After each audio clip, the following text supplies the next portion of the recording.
제 모습이 조금 바뀐 걸 아시겠습니까? 아시겠어요?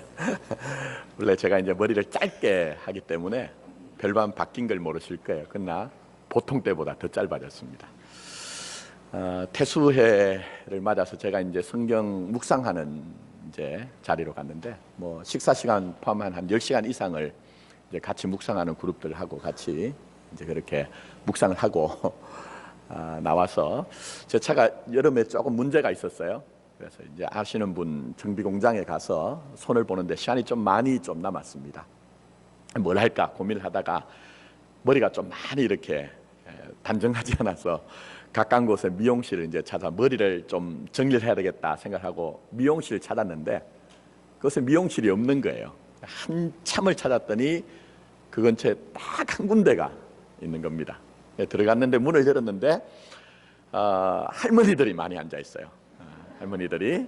그래서 고민이 좀 되더라고요. 그럼에도 불구하고 아무리 찾아도 미용실이 없으니 자리에 앉았습니다.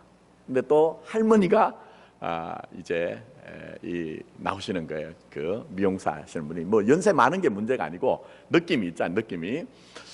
앉았는데 저한테 묻는 거예요. 머리를 어떻게 해드릴까요? 그냥 보시고 어울리는 대로 해주세요. 그렇게 했어요. 어울리는 대로. 그분 생각하실 때는 이 머리가 제가 어울리는 것 같단 말이에요. 그리고 굉장히 노곤해서 피곤해서 제가 완전히 골아떨어졌습니다. 그리고 난 후에 저를 이제 흔들어 깨워서 이렇게 머리를 감아야 되니까 흔들어 깨우는 거예요. 근데 눈을 뜨고 이제 안경을 써봤더니 머리가 너무 짧은 거예요. 제가 얻은 교훈이 있습니다. 그게 뭐냐면 항상 뭘 하라고요? 깨어 있어라. 항상 깨어 있어라. 우리가 우리 자신에게 또 옆에 있는 분들에게 항상 깨어 있으십시오 하고 이렇게 한번 축복해 주시기 바랍니다. 고맙습니다. 예, 감사합니다. 백화점을 가보시면 여러분 유심히 한번 살펴보시면 요즘은 모르겠습니다만 1층에 화장실이 없습니다. 또 없는 게 하나 더 있죠. 뭐가 없죠? 시계가 없다고 얘기를 합니다.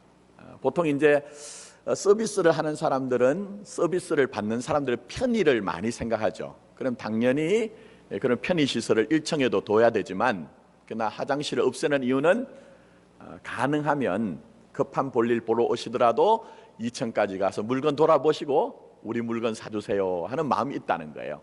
또 시간을 볼 수 있는 시계를 두지 않는 이유는 뭐죠?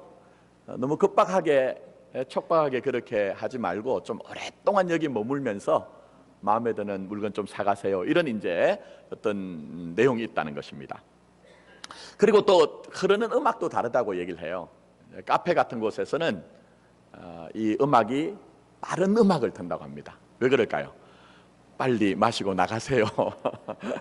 근데 백화점은 조금 이제 흐름이 속도가 느린 음악을 이제 튼다고 합니다. 왜냐하면은 말씀드린 것처럼 한 번이라도 더 고객들을 오래 그게 이제 머무르게 하기 위해서. 제가 이렇게 말씀드리는 이유는 우리는 우리의 행동이 굉장히 자발적이고 자원적이라고 생각합니다. 그런데 잘 보시면 우리는 어떤 구조 속에 있다는 거예요. 구조 속에서 굉장히 많은 영향력을 우리가 받고 있다는 겁니다. 물론 여러분들이 백화점을 가서 마음이 없는데 물건을 뭐 구매를 한다 이런 말이 아니고요. 제가 말씀 이미 드린 것처럼 인간은 어떤 구조 속에 포함이 되어서 우리가 생활하는 경우가 굉장히 많다는 겁니다. 자, 예를 들면 가장 작은 기초적인 단위가 뭡니까? 가정이죠, 가정. 또 학생들에게는 학교라는 구조가 있습니다. 직장 생활 하시는 분들은 직장이라는 구조가 있고요. 또 사회적인 우리가 인간관계를 맺는 뭐 동호회라든지 동창회라든지 아니면 계라든지 이런 조직들도 있고요. 또 교회라는 신앙과 신념의 공동체 조직 안에 우리는 함께 이렇게 이제 믿음 생활을 하고 있습니다. 근데 여기에는 몇 가지 특징이 있다고 합니다. 첫 번째는 빈도의 문제입니다. 내가 얼마나 자주 만나느냐 하는 거예요.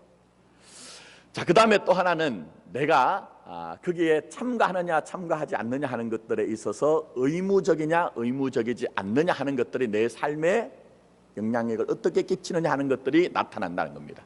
자, 예를 들면 가족하고 동호회나 아니면 동창회를 비교해 보시면 가족들이 훨씬 많은 빈도로 만나시죠. 물론 제가 이렇게 말씀드리면 예배 가운데 있는 분들 중에 우리 남편은 가족들은 생각하지 않고 그저 취미생활하는 낚시, 골프, 축구 그게 빠져 있어요, 이런 분도 계시지만 어쨌든 이 가족이라는 구조가 훨씬 더 많은 빈도로 만나죠. 그리고 동호회나 동창회는 내가 사실은 거기에 가지 않아도 큰 문제가 생기지 않습니다. 그러나 가족은 의무적으로 어쩔 수 없이 운명적으로 연결이 되어 있죠. 그래서 우리에게 어떤 것들이 더 큰 영향을 끼치죠?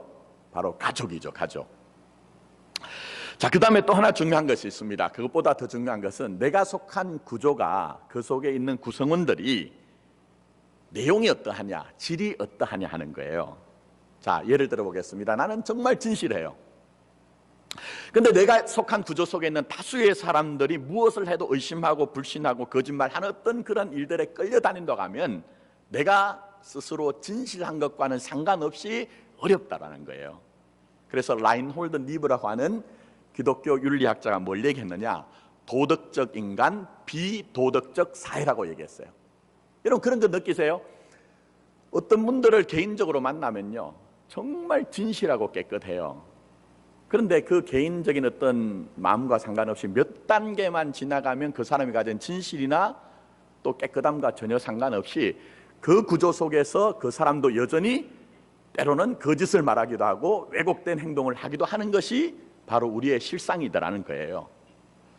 자, 여러분 이번에 제가 이제 내려오니까, 산에서 내려오니까 큰일이 하나 터졌더라고요. 제가 언제 터진지 모르는데 하여튼 뉴스가, 큰 뉴스 중에 하나가 뭡니까? 주영 이제 북한 대사관의 영사인 태영호 씨라는 분이 자기 아내와 자기 가족들을 데리고 우리나라로 망명을 했습니다.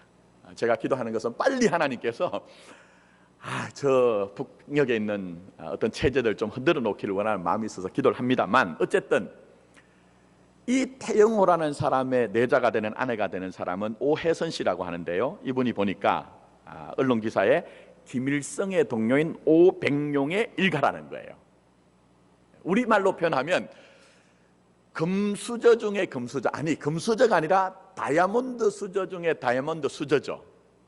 근데 왜 망명을 했을까요? 물론 얘기가 많이 나옵니다만, 이상한 얘기가 나옵니다만, 제일 중요한 것은 그 금수저, 다이아몬드 수저라고 할 수 있는 이 사람들도 그렇게 폭압적이고 억압적인 구조 속에서는 더 이상 버텨내기 힘들더라는 거예요.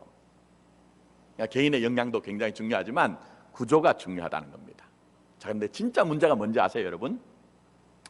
많은 경우에 내가 속한 구조는 내가 선택하고 내가 결정한 결과이기도 하지만 돌아보면 어느 순간 내가 거기에 속한 것이 어쩔 수 없는 것들이 많이 있더라는 거예요.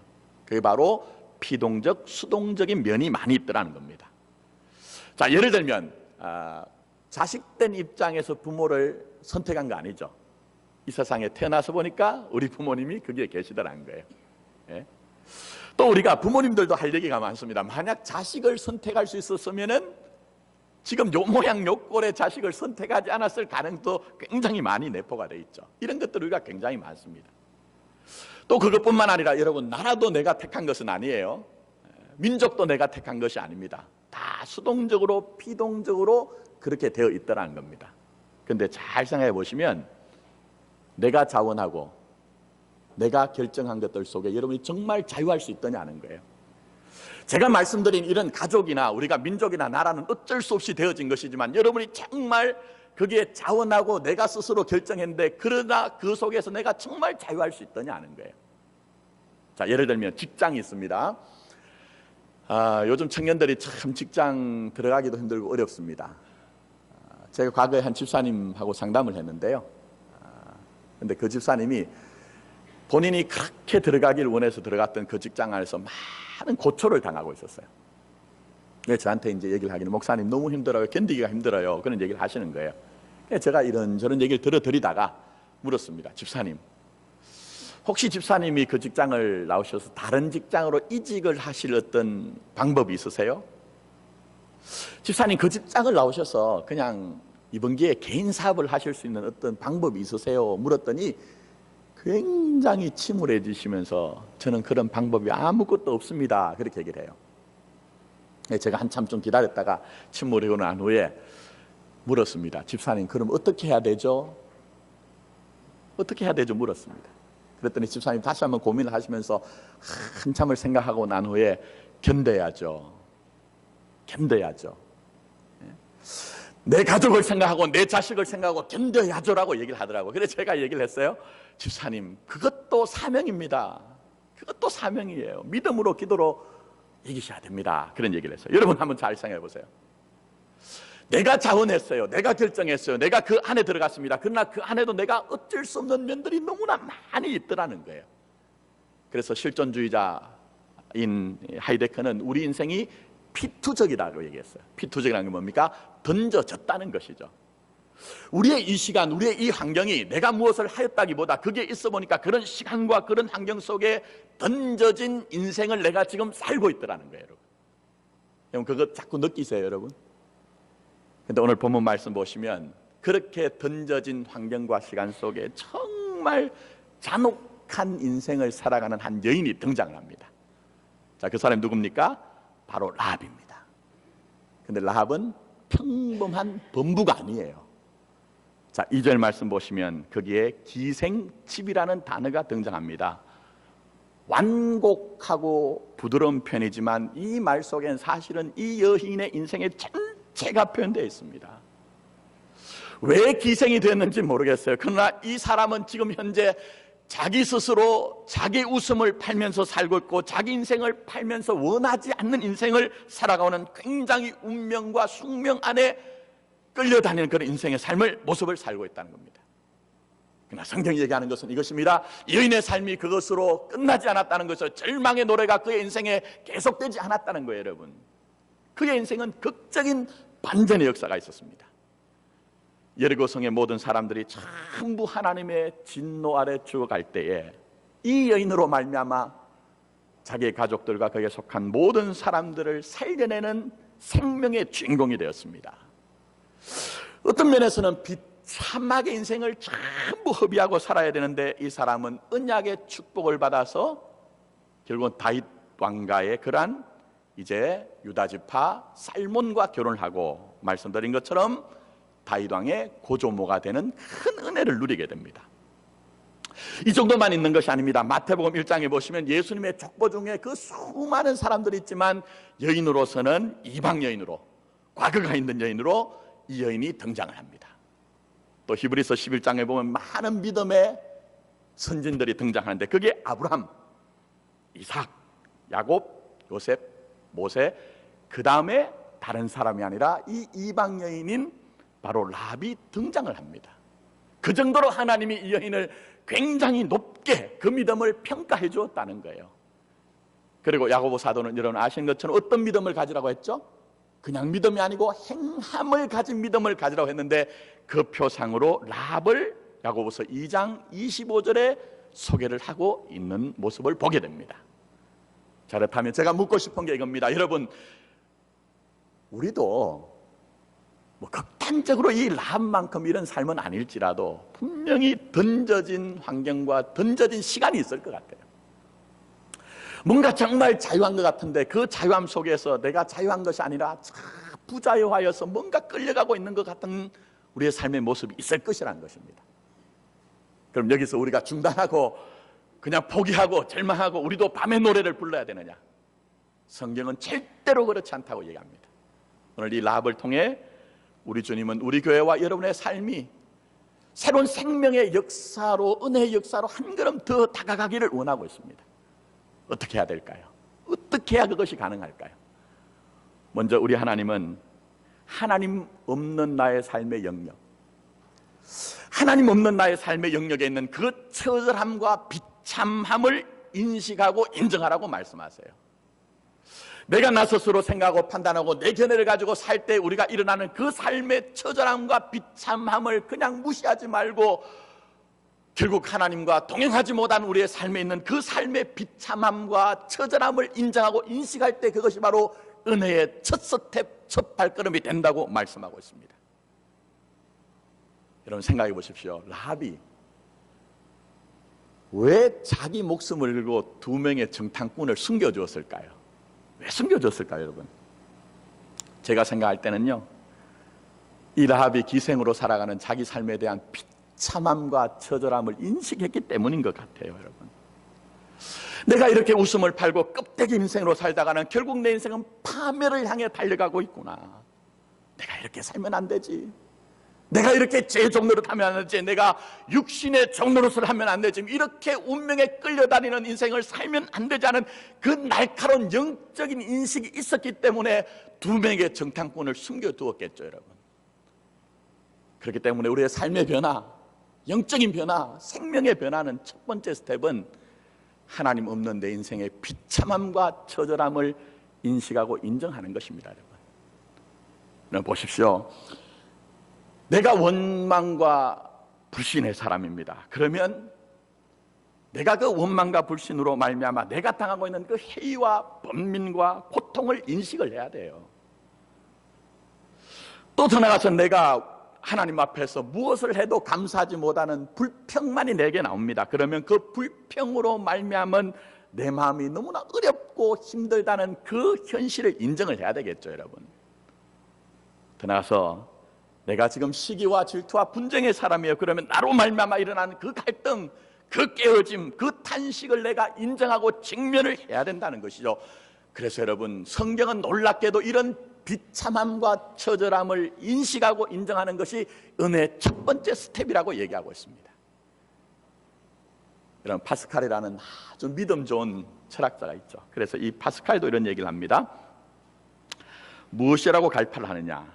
인간의 위대성은 그 비참함을 인식하는 데 있다. 인간의 위대함이 어디 있다고요? 하나님 없는 자기 자신의 그 비참함을 인식하는 데 위대함이 있다는 거예요.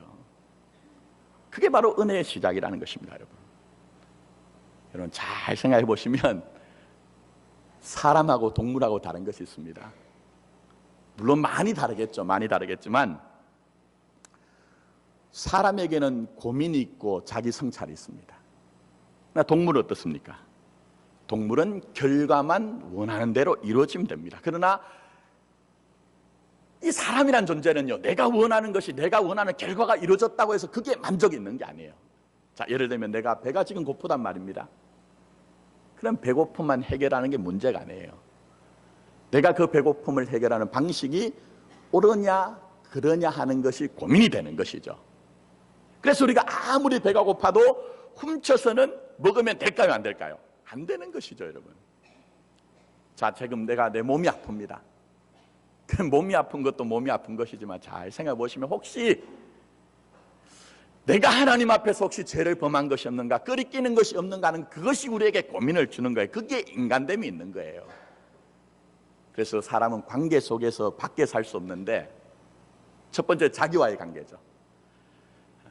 자기가 자기에게 진실해야 됩니다. 제가 요즘 일어나는 일들 속에서 정말 자기가 자기에서 진실하지 못한 일들 때문에 참 때로는 마음이 아픈 일들이 있어요. 두 번째는 타인과의 관계죠.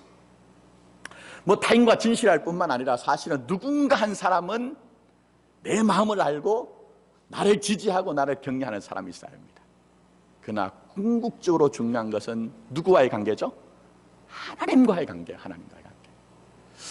근데 성경이 얘기하는 것은 이 궁극적인 하나님과의 관계가 중요한데 이 하나님과의 관계는 은혜의 관계가 되어야 된다고 합니다.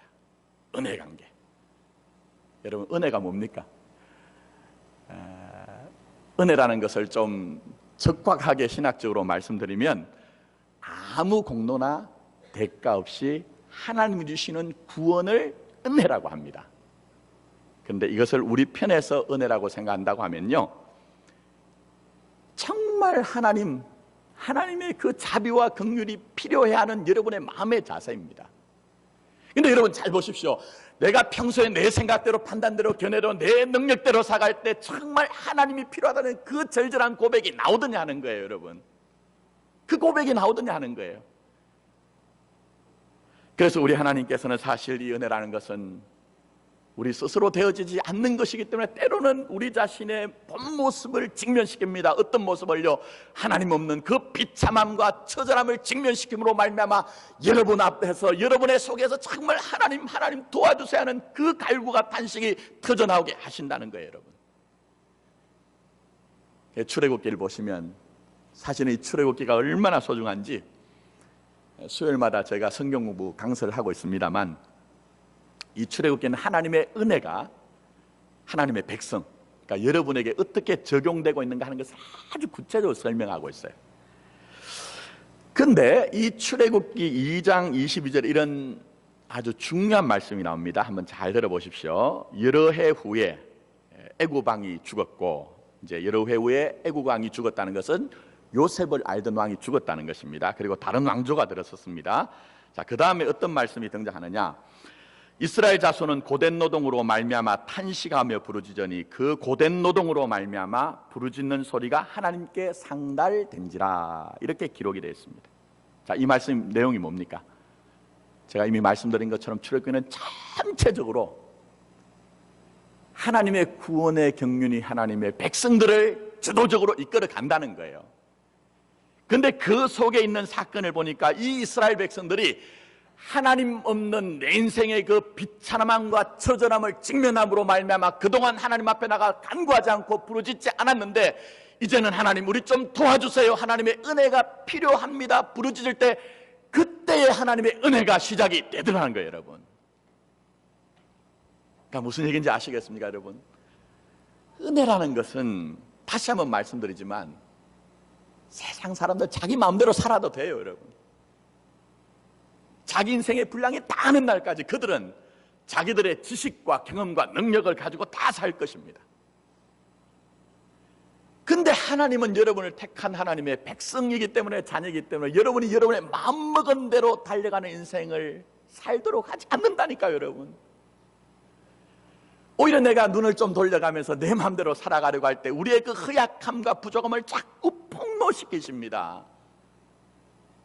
내가 얼마나 부족한 자인지, 내가 얼마나 연약한 자인지, 내가 얼마나 허약한 자인지를 알게 하심으로 말미암아 누구 쪽으로 달려가게 하시죠? 바로 하나님 편으로 달려가게 하신다는 거예요, 여러분. 그게 바로 교회와 성도를 향한 하나님의 은혜라는 것입니다, 여러분. 잘 생각해 보십시오. 만약에 이스라엘 백성들이 요셉을 알던 왕들이 계속 그들의 왕자를, 보좌를 유지하면서 그들을 계속 도와줬다고 하면 이스라엘 백성들은 끝까지 만왕의 왕이요 만주해 주신 하나님을 찾지 않았을 거예요. 절대 찾지 않았을 것입니다. 근데 이제 요셉을 알던 왕들이 다 죽고 난 이후에 다른 왕조가 들어서서 그들을 고통스럽게 하고 그들을 아프게 하고 그들이 스스로 아무것도 할 수 없게 될 때, 그때 그들은 진짜로 하나님을 찾게 되었다는 거예요, 여러분. 그리고 더 나가서 바로 왕이 집을 주지 않고 벽돌을 만들려고 합니다. 무슨 얘기입니까? 우리 진실하게 살고 싶어하나 진실하게 살 수 없는 형편, 거짓으로 올무를 만들어서 내 삶을 얽매려고 하는 그런 형편들, 그 속에서 시편 118편 5절에 나오는 다윗의 고백처럼 내가 고통 중에 여호와께 부르짖었더니 그 일들로 말미암아 기도의 사람이 되더라는 거예요, 여러분. 어떻습니까, 여러분? 믿어가시면 가실수록 여러분의 가능성이 자꾸 확인이 되세요, 여러분. 내가 이만한 능력을 가지고 내 인생을 경영하면 내 인생을 나 스스로 행복하게 살 수 있겠구나 하는 느낌이 드세요? 절대 그렇지 않습니다. 오히려 하나님 없이 우리가 생각하고 판단하고 무엇인가를 이루러 갈 때, 오히려 세상의 사람들은 그들의 마음먹은 대로 자기의 속인 대로 다 살 수 있지만 여러분은 그렇게 사실 수가 없을 거예요. 오히려 여러분의 비참함과 저절함이 드러나실 것입니다. 그게 바로 여러분을 하나님의 은혜의 자리로 이끄신 하나님의 은혜의 첫 번째 스텝이라는 것을 아시고 하나님의 얼굴을 구하시고 하나님의 은혜를 구하시는 여러분의 삶이 되기를 예수님의 이름으로 축복합니다. 더 나아가서 하나님은 하나님과 하나님의 구원의 역사를 믿으라고 하세요. 하나님과 하나님의 구원의 역사를 믿어라. 자, 여기에 말씀을 오시면 여호수아가 가나안 정복을 앞두고 2명의 정탐꾼을 보냅니다. 그런데 이들이 기생 라합의 집을 선택합니다. 사실 제가 말씀드린 것처럼 완곡하게 표현되어 있지만 이 집은 술집이에요, 술집, 여러분. 그러니까 술집이니까 사람들이 많이 드나들겠죠. 그래서 이 2명의 정탐꾼이 다른 사람들 눈에 그냥 흔히 말해서 술 마시러 온 사람으로 이해할 수 있지 않겠느냐 해서 안전하다고 생각해서 그곳을 택했던 것 같아요. 근데 이미 이스라엘 백성들이 자기들 향해 침공을 준비하고 있다는 것을 알고 있던 이 여리고 왕은 곳곳에 방을 붙입니다. 경계를 강하고 방을 붙일 때 수상한 사람이 있으면 신고하라는 그런 방을 붙였던 것 같아요. 누군가 수상한 사람이 이 라합의 집에 술집에 들어가는 것을 보고 보고를 했던 것 같습니다. 그래서 군대를 이제 급발합니다. 근데 이때에 라합이 두 사람에게 어떻게 얘기합니까? 오늘 그 말씀의 내용이 나눈 것뿐만 아니라 사실은 우리가 말씀을 조금 확장해서 보면 이 여리고의 군사들이 이 정탐꾼을 찾을 때 그렇게 얘기합니다. 나는 그들이 온 것은 알고 있으나 지금은 어디 있는지 모르겠다. 그리고 해질녘 저들이 전부 성문을 닫을 때쯤 급히 나갔다고 그렇게 이제 거짓말을 합니다. 간단한 사건 같지만 여러분 한번 잘 생각해 보시면 굉장한 모험이에요. 굉장한 모험입니다.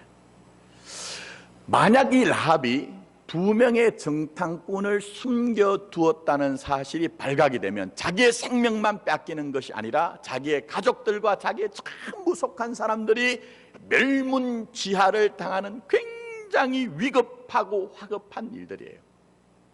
그런데 왜 이런 선택을 했을까요? 왜 이런 선택을 했을까요, 여러분? 자, 오늘 본문 말씀 한번 보겠습니다. 9절 말씀 보십시오. 말하되 여호와께서 이 땅을 너에게 주신 줄을 내가 어떻게 해요? 아노라고 얘기합니다. 안다는 말은 히브리어로 야다라는 말입니다. 들어보셨을 것 같아요. 이 말이 처음 등장하는 것은 아담이 하와를 향해서 했던 그 말, 안다는 말, 여기에 등장하는 말입니다. 그 말과 똑같은 말입니다. 그러니까 단순히 여기에 신념 정도가 아니라는 거예요. 이미 이 일들이 전부 다 실제화될 것이라는 것을 믿고 확신하고 있다는 거예요, 여러분. 자, 10절 말씀 또 봅니다. 이는 너희가 애굽에서 나올 때 여호와께서 너희 앞에서 홍해 물을 마르게 하신 일과 너희가 요단 저쪽에 있는 아모리 사람의 두 왕 시온과 옥에게 행한 일, 곧 그들을 전멸시킨 일을 우리가 어떻게 해요? 들었음이라 했습니다. 이 듣는다는 것은 단순히 정보와 지식에 관한 얘기가 아니에요. 바로 확신의 문제예요. 또 인격화된 믿음의 문제라는 거예요, 여러분. 자, 그래서 11절 말씀 보시면 라합이 어떤 믿음을 고백하고 있습니까? 11절 하반절입니다. 너희 하나님 여호와는 위로는 하늘에서도 아래로는 땅에서도 누구시라고요? 하나님이시라 했어요. 지금 라합은 저초란 행색을 하고 있는 두 명의 정탐꾼을 보고 있는 것이나 애굽을 나온 그 유랑민인 이스라엘 백성들을 보는 거 아니라 살아있고 역사하시는 그 하나님을 믿는 믿음을 가지고 지금 이 사람들을 숨겨주고 있다는 거예요. 믿음의 사람이었다는 거예요, 여러분.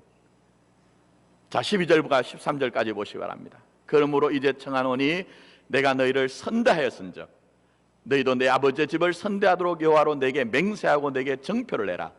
그리고 나의 부모와 나의 남녀 형제와 그들에게 속한 모든 사람을 살려주어 우리 목숨을 죽음에서 건져내라 얘기합니다.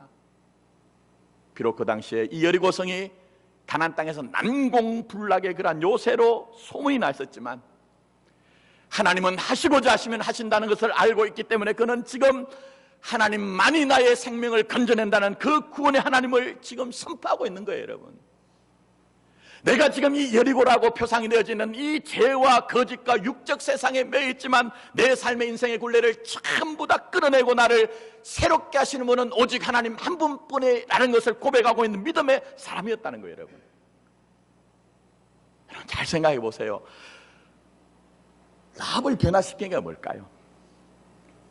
그가 지금까지 그의 몸으로 익혀왔던 세상의 지식일까요, 여러분?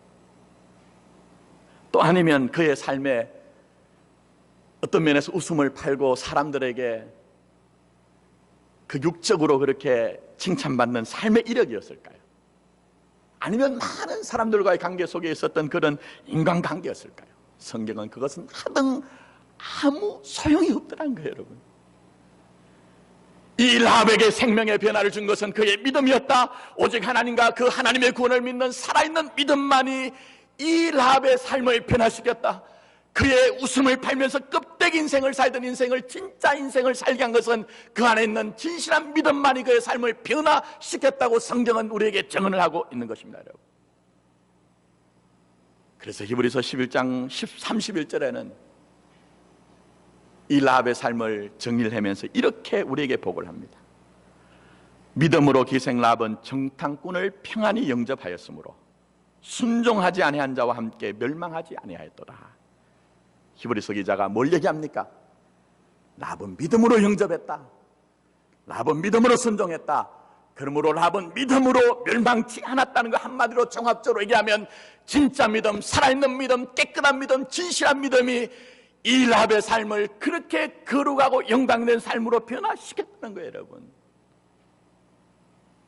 왜 우리가 교회만 오면 늘 듣던 믿음 얘기를 하는 것입니까? 여러분 한번 고민 한번 해보세요. 믿음 없이 되더냐 하는 거예요. 믿음 없이 되더냐? 믿음 없이 안 되는 거예요, 여러분. 믿음이 무너진 곳에는요, 백약이 무효한 거예요. 백약이 무효한 거예요, 여러분. 그래서 다시 한번 출애굽기 얘기를 한번 해보겠습니다. 이미 다 아시는 것처럼 하나님이 이스라엘 백성들을 애굽에서 끌어냈습니다. 그냥 끌어낸 것이 아니라 10가지의 재앙을 통해서 바로 왕을 굴복시키고 광야로 끌어내셨습니다. 그런데 결과가 어떻게 됩니까? 대다수의 사람들이 전부 다 광야에서 엎드러집니다. 왜 그랬을까요? 불신의 사람들이 있기 때문이에요. 믿지 못했기 때문이에요, 여러분. 하나님께서 하늘의 문을 열어줘서 그렇게 만나를 먹이게 하시고 반석을 깨뜨려 생수를 마시게 하시고 불기둥 구름기둥으로 그렇게 인도했음에도 불구하고 여전히 불신하며 불평하고 불신함으로 그렇게 원망함으로 말미암아 내가 너희들을 이 약속의 땅에 절대로 넣지 않겠다는 거예요, 여러분. 이 정도로 우리에게 믿음이 중요한 것입니다, 여러분. 그럼 묻습니다, 여러분.